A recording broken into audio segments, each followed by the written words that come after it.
નમસ્કાર મિત્રો, તમે જોઈ રહ્યા છો ડેઇલી ક્રાઇમ ન્યૂઝ। જામખંભાળિયા સહિત જિલ્લાના અલગ અલગ વિસ્તારોમાં મહોરમના જુલુસ નીકળ્યા અને શાંતિપૂર્વક ઉજવણી કરવામાં આવી। ખંભાળિયા શહેર તથા તાલુકાના જુદા જુદા વિસ્તારોમાં ગઈકાલે મુસ્લિમ સમાજ દ્વારા મહોરમ પર્વની ઉત્સાહભેર ઉજવણી કરવામાં આવી હતી।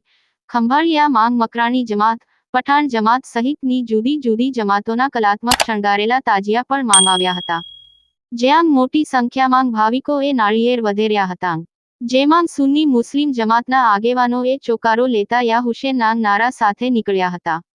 હિન્દુ શ્રદ્ધાળુઓએ પણ મોટી સંખ્યામાં તાજિયામાં શીશ નમાવી અને નાળિયેર વધેર્યા હતા। સાંજે તાજિયાઓ લાઇટિંગ સાથે એક બાદ એક શહેરના વિવિધ રસ્તાઓ પર ફરી અને નગર ગેટ ખાતે પહોંચ્યા હતા, જ્યાં કાર્યક્રમ પૂર્ણ કરાયું હતું। સુશોભિત તાજિયાને નિહાળવા મોટી સંખ્યામાં લોકો ઉમટ્યા હતા।